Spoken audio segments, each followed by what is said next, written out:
මේ රජයත් අර කෙලින් තීරණ ගන්නවා කියලා පෙන්වන්නේ ඔන්න ඔය වගේ තමයි. අර ඒ වගේ අර හරයක් ඇති තැනකට කෙලින් තීරණ අරමුණට පෙන්වන්න බෑ වගේ මට නම් පේන්නේ. ඒකට ගන්නේ ඔය වගේ තීරණ. ඩරස් ගාලා ගෙනාම අපි වුණ chance කරනවා. ඒක ෂෙන්ක ඇප්ලයි කරලා ඒක කරන්න ඕන විදිහ නෙවෙයි කරේ. ඒ වගේ ඒක තමයි කොන්ද පණ තීරණ ගන්නේ.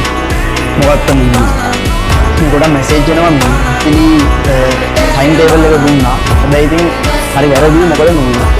අපි කලින් ඉඳලා මේ ගැන කතා කරලා අපිට ඇත්තටම කතා කරන්න විතරයි පුළුවන්. අපිට පුළුවන් මතයක් ඉදිරිපත් කරන්න විතරයි ඇත්ත තොරතුරු ටික කියන්න. ඒ කියන්නේ මේක ළමයි මුණ දෙන ප්‍රශ්නයක් නේ. කියන්නේ ළමයි කියලා කියන්නේ අපි හැමෝම පිළිගන්නවා ළමයි කියලා කියන්නේ අපේ රටේ සම්පතනේ. අනාගතේ ළමයි කියලා කියන්නේ. එහෙම නැත්නම් මේ ළමයි කියලා කියන්නේ මේ ඕනෝනලාට එක එක වෙලාවට දේශපාලන අරමුණු වලින් පාවිච්චි කරනකොට නෙමෙයි ළමයි කියලා කියන්නේ. 18න් පස්සෙන් අවුරුදු 18න් පස්සේ මිනිස්සෙක් පුරවැසියෙක් වෙනවා. ඒක හරි. ඒ ලෙවල් එක්සෑම් එකට යන ළමයිනුත් පුරවැසියෝ තමයි අපි ළමයි කියලා කිව්වට. ඡන්දයි දිහින් මිනිස්සු. නමුත් මේගොල්ලන්ව කවදාවත් අපි දේශපාලනයකට ගාව ගන්න නැහැ. මේගොල්ලන්ව දේශපාලන වලින් පාවිච්චි කරන්නේත් නැහැ.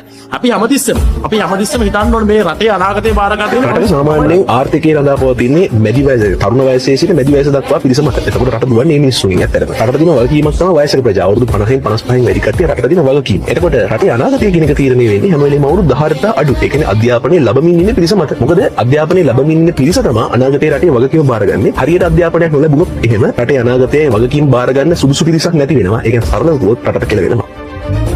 විෂය නිර්දේශය අවසන් වෙලා තිබුණා.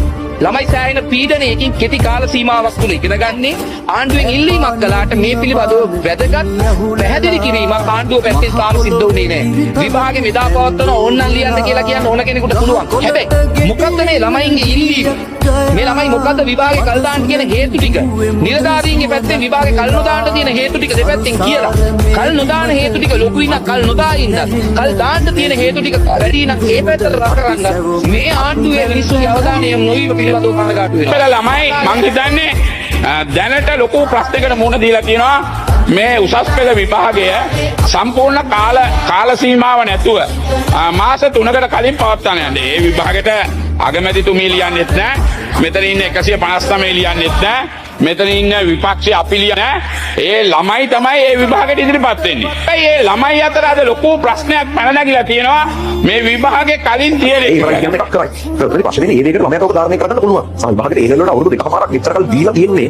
ඒ කාලේ අවශ්‍ය නිසා සිලබස් සම්මාන ඒවා සකස් වෙලා තියෙන්නේ. ඒ කාලයට ගැලපෙන්නේ. ඊට අඩු කාලයක් තුල එහෙම කරන්න පුළුවන්. මේක සමහරක් වෙලාවට කියන්නේ අපි ගොඩක් වැඩ කරලා අඩු කාලෙකින් මේක කරන එක හරියට මේ බෑග්ග්‍රවුන්ඩ් එකේ තියෙන සාමාන්‍යයෙන් ඒ වගේ ඒ චිකන් එකක් අවශ්‍ය ප්‍රසස්ත මට්ටමකට ගෙන්න කරණයි 350ක පැයකමාරක් විනාඩි 90ක් කරන්න ඕන නම් ඒක තව පොඩ්ඩක් උෂ්ණත්වය වැඩි කරලා අඩු වෙලාවකින් කරනවා කියන එකේ ඒ එන්ඩ් රිසල්ට් එකම එනවද කියන එකේ ලොකු ප්‍රශ්නයක් තියෙනවා. පොඩි එකක් නෙවෙයි.